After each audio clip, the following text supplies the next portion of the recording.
Hello ក៏ដូចជាសួស្តីប្រិយមិត្តទាំងអស់គ្នាថ្ងៃនេះមកជួបខ្ញុំបាទទៀតហើយបាទរៀមរួយដោយសារតែខ្ញុំខានធ្វើវីដេអូមួយយូរយារណាស់មកហើយព្រោះតែខ្ញុំ like ខូចចិត្តជាមួយស្រីសួយដេញស្រាប់ហើយតែយើងខូចចិត្តអត់មានអារម្មណ៍ធ្វើអុយទេសូម្បីតែវីដេអូក៏ខ្ញុំអត់ផលិតឲ្យមើលដែរហើយមកដល់ថ្ងៃនេះបេះដូងខ្ញុំក៏បានជាសះស្បើយខ្ញុំក៏មានអារម្មណ៍ធ្វើវីដេអូវិញហើយជាមួយនឹងវីដេអូការងារយើងថ្ងៃនេះគឺការងារប៉ូលេបែប coating ហើយអ្វីដែលសោកស្ដាយនោះគឺខ្ញុំអត់បានថតពេលលាងពេលខាត់ពេល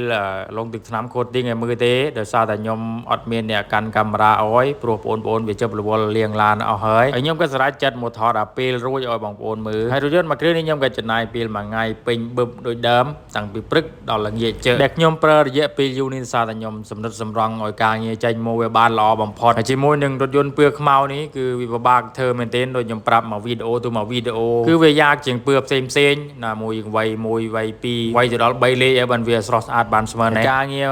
ប៉ូលីមុននឹងយើងលងទឹកថ្នាំ coating នេះគឺវាសំខាន់ខ្លាំងមែនទែនយើងប៉ូលីណាវាដាច់ស្នាមឲ្យអស់ស្នាមទូចស្នាមធំនិយាយរួមទៅគឺស្នាមទាំងអស់ដែលមានជាប់នៅលើថ្នាំរថយន្តរបស់យើងហើយពួកស្នាមនោះផងដែរបើសិនជាយើងមើលនឹងភ្នែកធម្មតាអត់បានដាក់ភ្លើងអត់បានមើលបច្ចិតពីចំហេងគឺអត់មានឃើញទេមើលទៅវាគេហៅថាលលោងខ្មៅធម្មតាទេតែបើយើងអូសភ្លើងយកមកដាក់ថាភ្លើងឈូល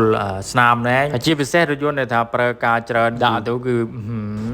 ដេញតែមានហើយស្នាមតែតិចដូចច្រើនក៏នៅលើការប្រើប្រាស់របស់បងប្អូនដែរបងប្អូនថាមានចំណាប់អារម្មណ៍ចង់ប៉ូលីចង់ coating ក៏អាចទាក់ទងមកខ្ញុំបានហើយវីដេអូខ្ញុំក៏មានតែប៉ុណ្ណេះឯងសូមអរគុណសូមជម្រាបលាជួបគ្នានៅឱកាសក្រោយតែមិនដេញតែពេលណាទេ